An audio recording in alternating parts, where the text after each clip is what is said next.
अस्सलामुअलैकुम वरहमतुल्लाहि वबरकातुहू। हम यूनिट 1 इंट्रोडक्शन टू कंप्यूटर्स पढ़ रहे हैं। इसका सेकंड टॉपिक हमने स्टार्ट किया था, that is history and development of computer. Last video में हमने डिस्कस किया था कि कंप्यूटर की डेवलपमेंट जो है वो 3 एजेस में डिवाइडेड है। डार्क एज, इसका टाइम पीरियड है from 5000 BC to 1890 AD। Middle age का टाइम पीरियड है from 1890 AD to 1940 AD। And modern age, इसका टाइम पीरियड है from 1940 AD to date.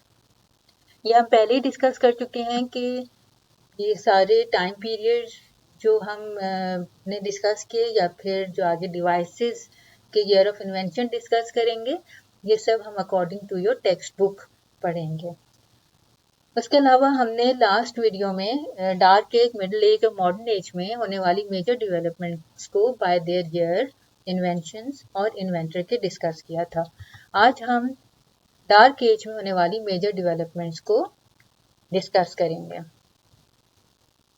Dark age का टाइम पीरियड है from 5000 BC to 1890 AD।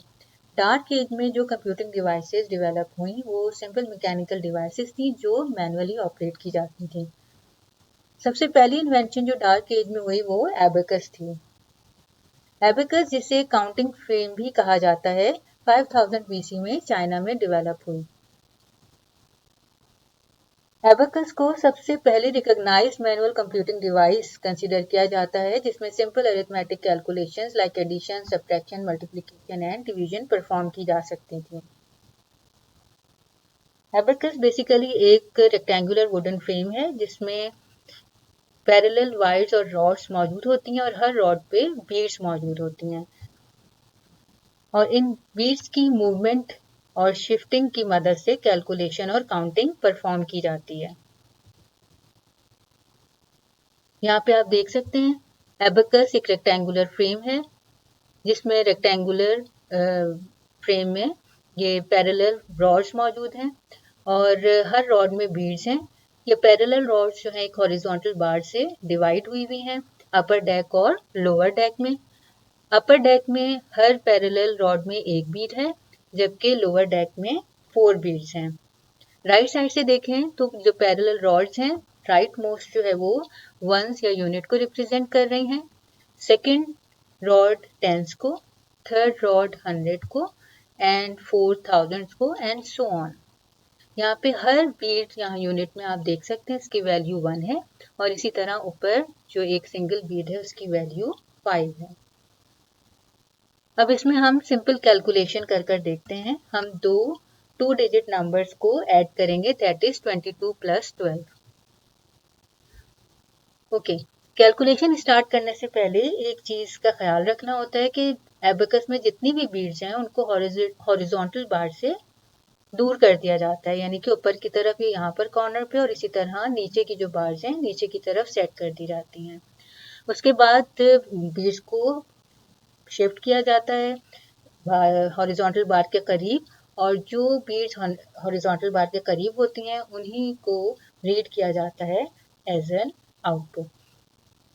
Okay, यहाँ पे अब हमें 22 में 12 को प्लस करना है तो हम टेंस वाली रॉड में, यानी ये वाली जो रॉड है टेंस की, उसमें 2 बीड्स को ऊपर की तरफ मूव करेंगे। इसी तरह 22 के लिए 2 बीड्स जो है हम यहाँ पर यूनिट रॉड में ऊपर की तरफ मूव करेंगे। जैसे कि आप यहाँ देख सकते हैं 2 बीड्स जो है वो ऊपर की तरफ मूव की यहाँ पर और यहाँ पर 2 बीड मूव की, तो इस तरह से ये ओवरऑल 22 को रिप्रेजेंट कर रहा है।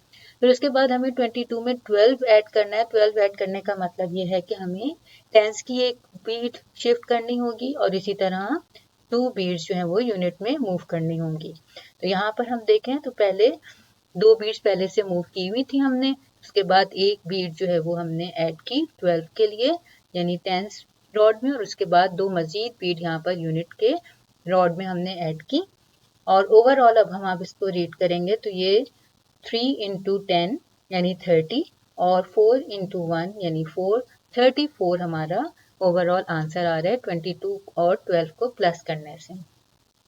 अब अगर हम यहाँ पे अज्यूम करते हैं कि 22 प्लस 12 के बजाय हम 22 प्लस 13 करते हैं तो फिर यहाँ पर आप देखें कि 4 बीट्स हैं, यानी 22 में 2 प्लस 2 यहाँ पर बीट्स हैं और 13 ऐड करने के लिए हमने एक बीड यहाँ ऐड की, यहाँ पर हमें 3 बीड्स ऐड करनी होंगी, जबकि यहाँ पर मजीद बीड्स नहीं है।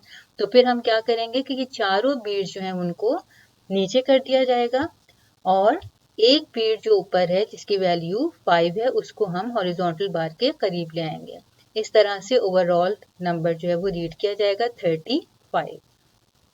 ठीक है, ओके स्टूडेंट्स, तो इस तरह से हम बीट्स को मूव कर कर या शिफ्ट कर कर जो है एबेकस में काउंटिंग या कैलकुलेशन परफॉर्म करते हैं।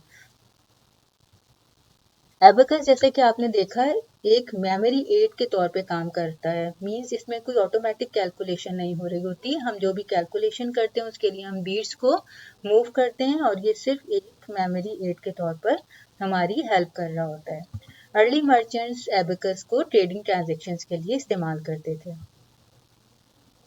स्किल्ड एबेकस ऑपरेटर यानी ऐसे लोग जिन्हें एबेकस में काम करने में महारत हासिल है, वो एडिशन और सब्ट्रैक्शन के ऑपरेशंस एबेकस में उसी स्पीड के साथ परफॉर्म कर सकते हैं जिस स्पीड के साथ इलेक्ट्रॉनिक कैलकुलेटर पे एडिशन और सब्ट्रैक्शन परफॉर्म की जा सकती है, लेकिन मल्टीप्लिकेशन और डिवीजन स्लोअर होते हैं। एबेकस के बाद नेक्स्ट कंप्यूटिंग डिवाइस जो डार्क एज में डेवलप हुई वो नेपियर्स बोन्स थी। 1612 AD में जॉन नेपियर ने नेपियर्स बोन्स को इन्वेंट किया। उसके अलावा उन्होंने पहली दफ़ा डेसिमल पॉइंट का प्रिंटेड यूज़ किया। उन्होंने लॉगरिथम्स भी इन्वेंट किया जिसमें मल्टीप्लिकेशन जो है वो एडिशन के थ्रू परफॉर्म की जाती है। जॉन नेपियर ने कई मशीन्स बनाई मल्टीप्लिकेशन के लिए, जिनमें बेस्ट नोन मशीन उनकी जो है वो नेपियर्स बोन्स है। नेपियर्स बोन्स बेसिकली एक सेट है 11 बोन्स और रॉड्स का, जिसमें नंबर्स पहले से मार्क्ड होते हैं और इन रॉड्स को साइड बाय साइड प्लेस कर कर हम मल्टीप्लिकेशन और डिवीजन के रिजल्ट मालूम कर सकते हैं।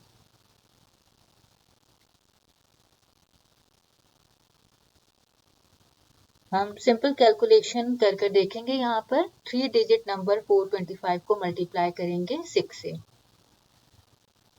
यहाँ पर आप देखें फर्स्ट रॉड 1 से लेकर 9 तक इसमें डिजिट्स मौजूद हैं और उसके अलावा 425 से हमें मल्टीप्लाई करना है 6 को, तो हमने इसको साइड बाय साइड प्लेस कर दिया। अब हम इनको कैलकुलेट करेंगे। पहले ज़रा सिंपल कैलकुलेशन देखते हैं कि हम 4 को मल्टीप्लाई करते हैं यहाँ पर, तो आप देखें 4 2s are 8, 4 3s are 12। यहाँ पर आप देख रहे हैं कि हर जो रॉड है वो उसमें एक डायगोनल लाइंस मौजूद हैं और जो आंसर है वो प्रिंटेड है 2 डिजिट्स में डायगोनल लाइन के ऊपर और नीचे। 4 2s are 8, 0 ऊपर है 1 नीचे, 4 3s are 12, 1 ऊपर 2 नीचे, 4 4s are 16, 4 5s are 20 and so on. अब इसी तरह अगर हम 425 को 6 से मल्टीप्लाई करें तो फिर हम क्या करेंगे, पहले तो यहाँ पर आप देख ही रहे हैं प्रिंटेड फॉर्म में इनके आंसर्स मौजूद हैं। 4 6 are 24, फिर 2 6 are 12 एंड 5 6 are 30 और ये डायगोनल लाइंस मौजूद हैं। डायगोनल लाइन पे आप देख रहे हैं कि ये एक वर्टिकल लाइन बीच में आ जाती है, लेफ्ट साइड पे भी नंबर है, राइट साइड पे भी नंबर है, इसी तरह यहाँ पर आप देख सकते हैं। अब मल्टीप्लिकेशन परफॉर्म करने के लिए क्या किया जाता है, जैसे हमने डिस्कस किया था कि नेपियर्स बोन्स में जॉन नेपियर ने जो कैलकुलेशन की उसमें मल्टीप्लिकेशन जो है वो एडिशन के थ्रू परफॉर्म हो रही होती है। तो यहाँ पर आप देखें कि जो डायगोनल लाइंस के साथ जो नंबर्स हैं जो वर्टिकल लाइन से सेपरेट हो रहे हैं उनको ऐड किया जाता है, यानी यहाँ पर 4 और 1 ऐड होंगे और 2 और 3 ऐड होंगे। Right most digit as it is रहेगा, इसी तरह लेफ्ट मोस्ट डिजिट को भी हम ऐसे ही लिखेंगे। 4 + 1 = 5, 2 + 3 = 5। तो इस तरह हमारा मल्टीप्लिकेशन का यानी 425 मल्टीप्लाई बाय 6 का आंसर क्या आया, 2550। बिल्कुल उसी तरह जिस तरह आप सिंपल कैलकुलेशन करें 425 को 6 से मल्टीप्लाई करें तो आपके पास सेम आंसर आएगा। तो this is how the multiplication is performed in Napier's bones।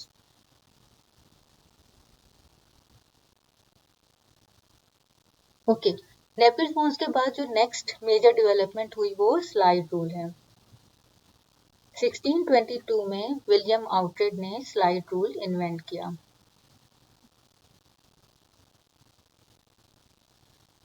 Slide rule में बेसिकली दो रूलर्स मौजूद होते हैं, उसके अलावा एक रूलर जो कि स्लाइड कर सकता है। रूलर्स जो हैं उसमें पहले से नंबर्स मार्क्ड होते हैं और रूलर को स्लाइड करके हम उसमें कैलकुलेशन परफॉर्म कर सकते हैं या मल्टीप्लिकेशन और डिवीजन के आंसर्स देख सकते हैं। स्लाइड रूल न सिर्फ ये कि मल्टीप्लाई और डिवाइड कर सकते हैं, बल्कि हम स्क्वायर रूट भी मालूम कर सकते हैं और उसके अलावा क्यूब और क्यूब रूट भी मालूम कर सकते हैं।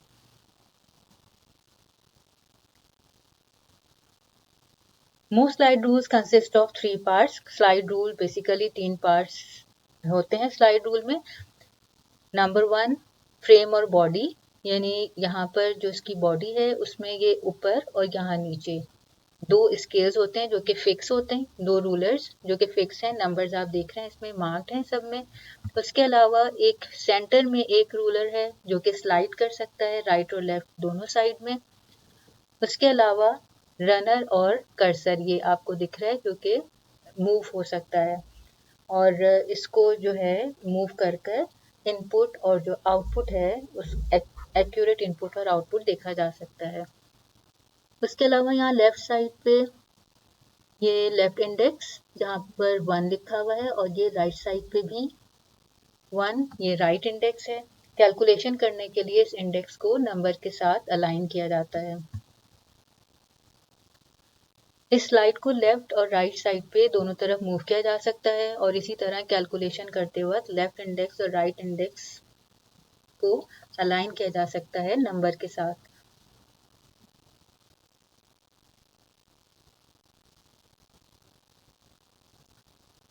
यहाँ पर हम सिंपल कैलकुलेशन देखते हैं स्लाइड रूल की।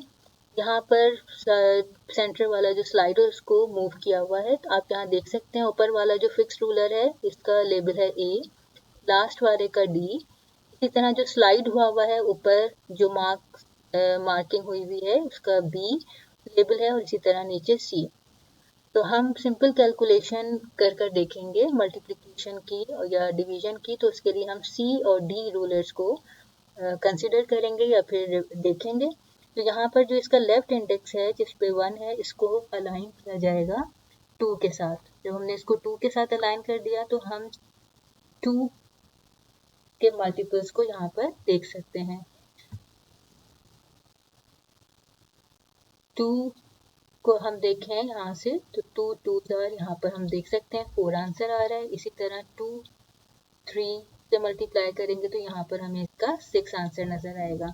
इसी तरह इसको इन्वर्सली देखें तो फिर हमें इसका डिवीजन का आउटपुट मिल जाता है, यानी 4 को 2 से डिवाइड किया जाए तो 2 आंसर है, 6 को 2 से डिवाइड किया जाए तो 3 आंसर है। इसी तरह अगर हमें स्क्वायर देखना हो तो हम A और D रूलर्स को देखते हैं। यहाँ पर आप देखें 2 और इसके बिल्कुल ऊपर यहाँ पर आप देखें इंडेक्स के तो यहाँ 4 दिख रहा है आपको। इसी तरह इसको हम इन्वर्सली देखें तो 4 का स्क्वायर रूट 2 हमें यहाँ पर नजर आएगा।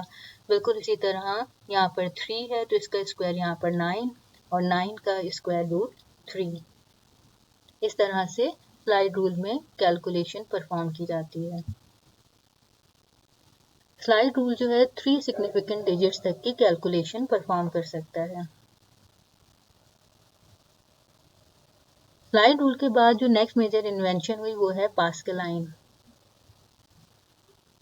पास्कल लाइन 1642 एडी में ब्लेस पास्कल ने इन्वेंट की।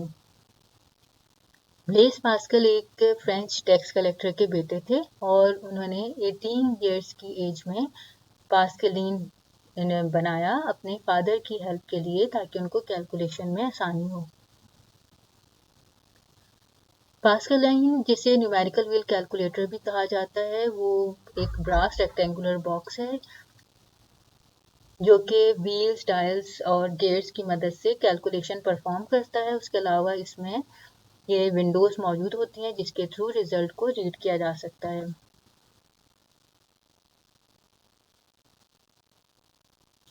पास्कल में 8 व्हील्स और डायल्स मौजूद होते हैं जो कि unit, tens, 100, 1000 and so on represent कर रहे होते हैं। उसमें एक ये स्टाइलस मौजूद होता है जो पेन की तरह का होता है, जिसकी मदद से डायल को मूव किया जाता है।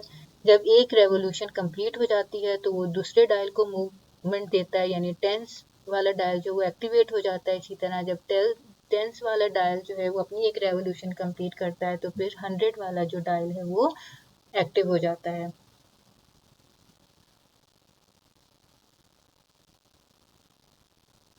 यहाँ पर हम देखते हैं कि जब कैलकुलेशन परफॉर्म करनी हो तो उसके लिए ये डायल आप देख रहे हैं यहाँ पर कि हर डायल पे 0 से लेकर 9 तक डिजिट्स मौजूद हैं। उसके अलावा यहाँ पर ये आपको मेटल के ये पार्टीशंस नज़र आ रहे हैं, और जो नंबर आपको ऐड करना होता है उस हिसाब से आप स्टाइलस की मदद से उसको डायल को घुमाते हैं और घुमाते हुए इस मेटल स्टॉपर की तरफ लाकर रोक देते हैं।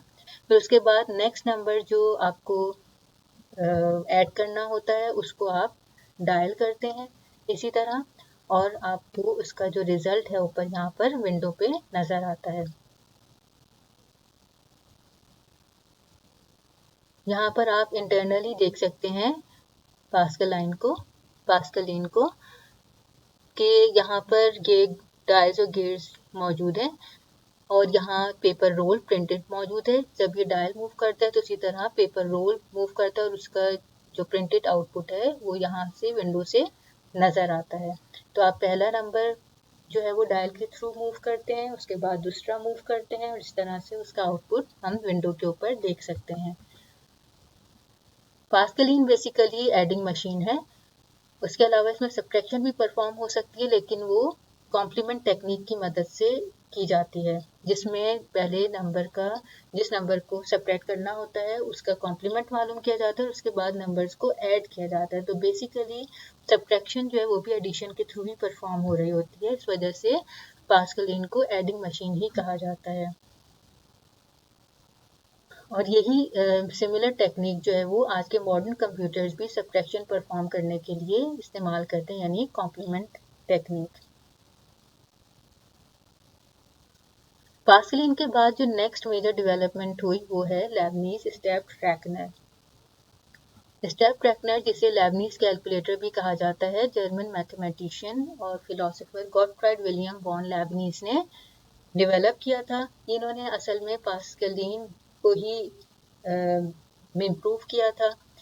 ब्लेस पास्कल की जो मशीन थी वो सिर्फ ऐड और सब्ट्रैक्ट कर सकती थी, जबकि लेबनीज कैलकुलेटर या लेबनीज मशीन जो है वो मल्टीप्लाई डिवाइड भी कर सकती थी और उसके अलावा स्क्वायर रूट भी फाइंड आउट कर सकती थी। लेबनीज की मशीन भी गेट्स और डायल्स की मदद से काम करती थी। इसके बाद जो नेक्स्ट डेवलपमेंट है वो है जैकवर्ड्स लूम। जैकवर्ड्स लूम जैसे कि पहले भी हमने डिस्कस किया था कि ये कोई कंप्यूटिंग डिवाइस नहीं थी। जोसेफ मैरी जैकवर्ड ने 1801 में अपने कपड़ा बनाने की मशीन के लिए पंच कार्ड डिज़ाइन किए थे, जिसकी मदद से उनकी मशीन के फिजिकल यानी मैकेनिकल सिस्टम में किसी भी किस्म के चेंज करने के बजाय सिर्फ पंच कार्ड्स की मदद से प्रिंटेड कपड़ा बनाया जा सकता था।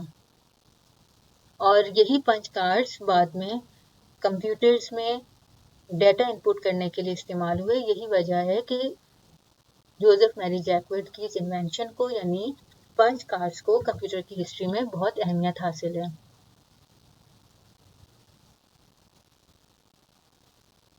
यहाँ पे आप देख सकते हैं कि यहाँ पंच कार्ड्स हैं, यहाँ पे थ्रेड जो कि इन होल से गुजरेंगे और फिर डिफरेंट पैटर्न्स जो हैं वो क्रिएट हो सकेंगे कपड़े पे। ये जोसेफ मैरी जैकवर्ड का अपना ही पोर्ट्रेट है जो उन्होंने 10,000 पंच कार्ड्स की मदद से सिल्क कपड़े में डिजाइन किया। इसके बाद जो नेक्स्ट मेजर डेवलपमेंट हुई वो 1820 में अरिथमेटिक थी, जो कि चार्ल्स जेवियर थॉमस ने डेवलप की। अरिथमेटिक चारों बेसिक मैथमेटिकल ऑपरेशन यानी एडिशन, सब्ट्रैक्शन, मल्टीप्लिकेशन और डिवीजन परफॉर्म कर सकती थी। अरिथमेटिक फर्स्ट वर्ल्ड वॉर तक इस्तेमाल में रही।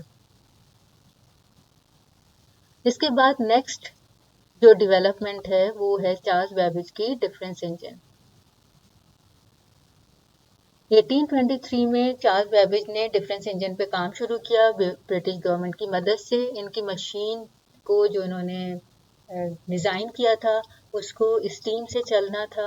उसके अलावा इनकी मशीन पूरी ऑटोमेटिक होनी थी और जो आउटपुट रिजल्ट मिलता वो प्रिंटेड फॉर्म में होता। लेकिन इनकी मशीन जो है वो कंप्लीट नहीं हुई थी कि उन्होंने दूसरी मशीन पे काम शुरू किया, डेट वाज एनालिटिकल इंजन। 1833 में चार्ल्स बेबेज ने एनालिटिकल इंजन पे काम शुरू किया, लेकिन ये इसे भी कंप्लीट नहीं कर पाए थे। ये पहली मशीन है जिसके बारे में कहा जाता है कि वो हमारे आज के मॉडर्न कंप्यूटर से रिजेंबल करती है। हमारे कंप्यूटर का एक मेन प्रोसेसिंग यूनिट है CPU, central processing unit. Charles Babbage ने जो मशीन डिज़ाइन की थी एनालिटिकल इंजन, उसका जो मेन यूनिट था that was arithmetic processing unit, जिसको इन्होंने मिल का नाम दिया था। उसके अलावा इनके कंप्यूटर की एक मेमोरी थी जिसको इन्होंने स्टोर का नाम दिया था। और उसके अलावा इनपुट और आउटपुट डिवाइसेस के तौर पर या इनपुट और आउटपुट के लिए 5 मेटल कार्ड्स का इस्तेमाल होना था। लेकिन इनके डिफरेंस इंजन की तरह ये मशीन भी इनकी ज़िंदगी में कंप्लीट नहीं हो सकी थी। इन्होंने मशीन बनाने के लिए 21 ड्राइंग्स जो हैं वो बनाई थी, लेकिन खुद से मशीन को कंप्लीट नहीं कर सके थे। 1991 में उनकी बर्थ डे पे यानी कि 200 साल के बाद उनका जो बर्थ डेट थी उस पे साइंस म्यूजियम इंग्लैंड में उनके इन ड्राइंग्स की मदद से मशीन को बनाया गया, जो कि जिसने कुछ एरर्स के साथ, जो कि ऑब्वियस होते हैं कंप्यूटर या किसी भी मशीन पे काम करने के लिए, उसके बाद 100% एक्यूरेट रिजल्ट दिया। गो कि उनकी मशीन जो कि एनालिटिकल इंजन वो अपनी ज़िंदगी में कंप्लीट नहीं कर पाए थे, लेकिन इस मशीन की वजह से कंप्यूटर की रिसर्च जो है वो आगे बढ़ी और आज के जो मॉडर्न कंप्यूटर्स हैं वो उन प्रिंसिपल्स पे काम करते हैं जिसका कॉन्सेप्ट चार्ल्स बेबेज ने दिया था। यही वजह है कि चार्ल्स बेबेज को फादर ऑफ मॉडर्न कंप्यूटिंग कहा जाता है।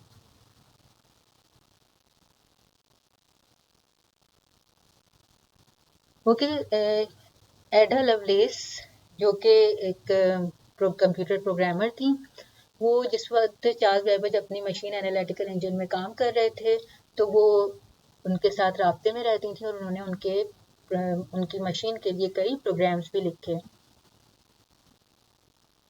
एडा लवलेस को फर्स्ट कंप्यूटर प्रोग्रामर कहा जाता है और उन्होंने कंप्यूटर प्रोग्रामिंग के मेन कॉन्सेप्ट सब रूटीन को डेवलप किया था या इन्वेंट किया था, और उनकी इन कॉन्ट्रीब्यूशंस की वजह से जो उन्होंने कंप्यूटर प्रोग्रामिंग में की, एक कंप्यूटर प्रोग्रामिंग लैंग्वेज एडा है जो उनके नाम पर रखी गई।